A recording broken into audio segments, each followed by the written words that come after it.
Welcome to Attack on Titan, where Eren takes dinner invitations to a whole new level, screaming "Eat me," making the Titan consider the offer like it's a free gourmet meal. Get ready for jaw-dropping revelations and to see the biggest and ugliest of all Titans. Trust me, it's going to be very messy. Our boy Eren wakes up to Historia dressed as Jesus, singing praises of her father being humanity's greatest ally. Yeah, sure, he's been interfering with the Survey Corps and got Pastor Nick eliminated, but who cares, right? Suddenly, Papa Rise appears, surprising even Eren in a familiar crystal cave. Though Rise insists Eren has never been there before, upon their touch, Eren is thrust into past memories, recalling a supposed family's killing, transforming into a little boy Titan, and consuming his father, Dr. Jaeger. Simultaneously, Historia sees memories of her sister, Frida, who visited her secretly and erased herself from Historia's memory to protect her. Upon recalling memories of Frida, her secret childhood mentor, Historia, longs to see her again. Papa Rise reveals the harsh truth. Frida, along with the rest of Historia's family, was killed 5 years ago by Eren's father, Grisha Jaeger. Grisha, possessing the Attack Titan, attacks the Rise family in their crystal cave during a ritual, aiming to obtain Frida's founding Titan power. However, Frida's inexperience led to her defeat, leaving only Papa Rise as a survivor. In the middle of this devastating crash course, Kenny Cowboy intervenes and informs Papa Rise about the king being overthrown. He asks them to wrap things up before the scouts show up. Papa Rise asks Kenny to guard the entrance with his Pew Pew squad since they can't start the ritual while he's there. Sure, whatever you say, old man. Back in the capital, Professor X drops a bombshell to Erwin. The Rice family can mess with memories, just like Erwin's dad guessed, but there are some blue-blooded nobles and a select few are immune.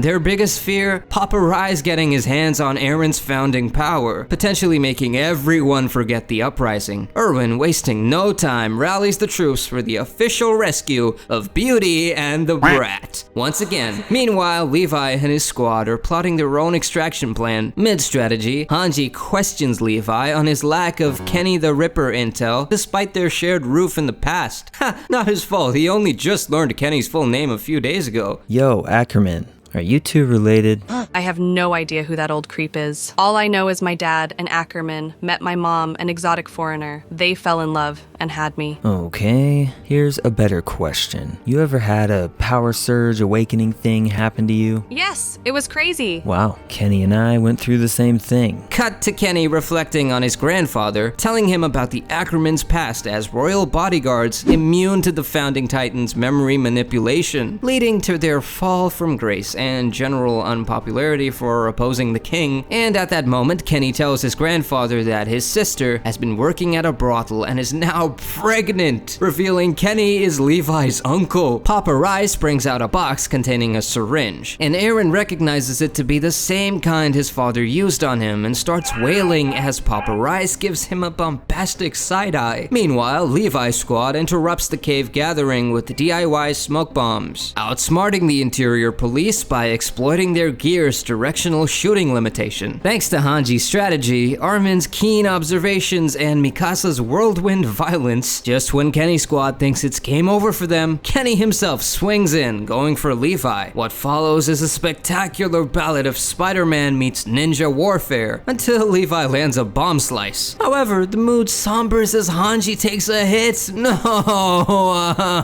Kenny proceeds to where the ritual is about to happen, while his squad blocks the entrance so Levi's squad doesn't pose any hindrance. Papa Rise is ready to turn Historia into a dumb Titan for Eren munching, so she can gain back the royal founding powers, but hold up. Kenny Cowboy is not happy as he realizes his Titan dreams are dashed. Royal blood needed. What? Annoyed at being sidelined, he grabs Papa Rice, ready for a dramatic showdown. Meanwhile, Historia, hit by a sudden sense of purpose, decides she is up for Eren munching if it it'll save humanity. Kenny tries to knock some sense into Historia about Papa Rice's habit of Titan power delegation without dirtying his own hands. Apparently, it is essential that this ugly man does not become a Titan. Looks like you just gotta trust him, Historia. Kenny then levels the playing field by wounding Eren. Time to fight it out. Papa Rice, in a panic, urges Historia to hurry up and become a Titan, saying she must ingest Eren's spinal fluid like it's the last drink at a party. But Eren, wallowing in guilt, practically rolls out the red carpet for Historia to end his misery. I'm not special. Just eat me. My dad made a mistake. I shouldn't have this power. Eren, what the heck? You can't just let me kill you. Just take your power back. Only you can do it. But Historia hits pause, questioning why her Titan-herding family did not play hero in the past. Papa Rice pitches the Titans as divine beings. God, aiming for a divine-led comeback. But Historia, inspired by a flashback from Ymir's quit lying to yourself advice, smack! Oopsie daisy. Get your ugly ass on the floor. What a pathetic man. Historia then rushes to unchain Eren, who, true to form, what are you doing? Please, hurry up and eat me. I can't. Shut up, idiot. Quit your whining. This world sucks. Screw my dad and all these people. I don't want to be God. I say let them all get eaten by Titans. Ugly Rice, in a frenzy over the spilled transformation fluid, desperately licks it up, morphing from an ugly man to the ugliest Titan ever.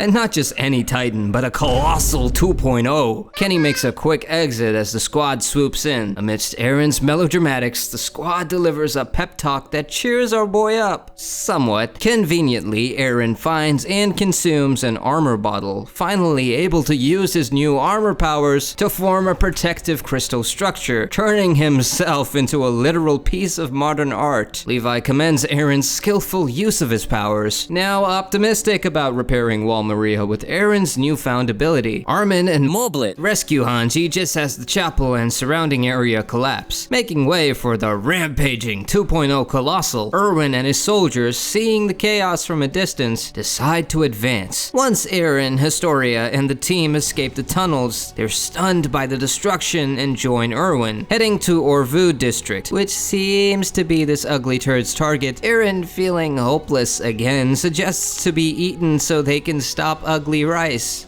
Mikasa says no. Plus, Historia counters, doubling the effectiveness of that plan and fearing her dad could manipulate their memories if reverted to human form. She asserts that freeing the founding powers from the king's lineage offers humanity a chance at liberty, suggesting Eren's father's intentions might have just been misjudged. Hanji concludes that the threat from Historia's dad cannot be subdued. He must be eliminated. Despite her newfound connection with her father, Historia resolves to part with him for humanity's sake. Upon reaching Orvu district, Levi announces that Historia will reclaim the throne once the crisis is averted. This news doesn't make her all that happy, but she agrees, as long as she can actively participate in battling Papa Rice. At dawn, the Titan approaches, and despite the cannon fire accessorizing it with new holes, it barely impacts the behemoth. Hanji and the Levi squad quickly realize it's time for a more powerful strategy, which was expected. Amidst the chaos, Eren still feels pathetic compared to his actively participating comrades, especially Historia. The sight of children watching the Titan evokes Eren's own memories of his first colossal encounter, but Armin reassures him that this time they are prepared to defend. Snapped out of his self-pity by Mikasa, Eren starts punching the useless, pathetic Brat attitude out of himself. But no time for that, Big Boy made it to the wall and, in a grand reveal that nobody asked for, shows off a face only a mother could love, complete with dangling innards from his face-dragging entrance. As it spills its guts, the citizens are understandably freaked out and try to leg it, but Levi's squad jumps into action.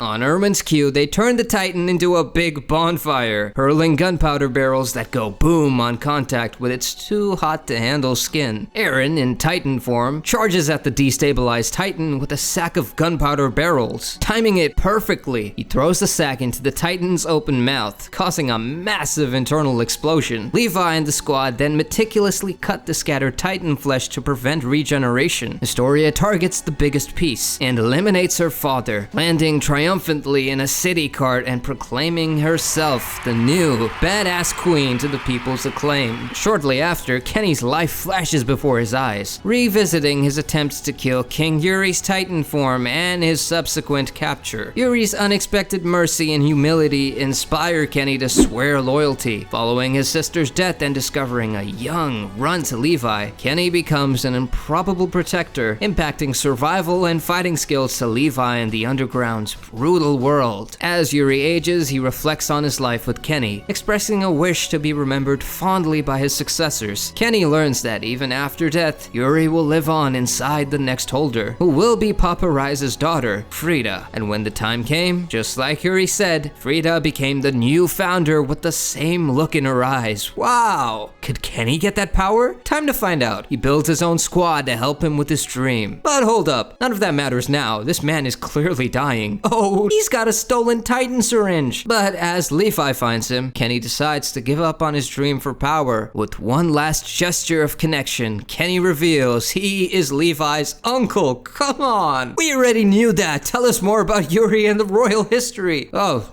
thanks, I guess. And he's dead. Shit. In the aftermath, Historia is crowned queen, showcasing her resolve with a bold punch to Levi, who responds with a rare smile of approval. Meanwhile, a defeated Reiner in his Titan form and the enigmatic Beast Titans hint at looming challenges as the holder of the Beast Titan revealed something crazy. He states that if we want to see him cause even more problems, hit that subscribe button to prepare for the next video. I'm serious, he says this in the show, I swear. On that note, we'll see you later. Check out some of these videos for more recaps. Who knows, you might find your next binge-worthy anime. Thanks for watching, see ya!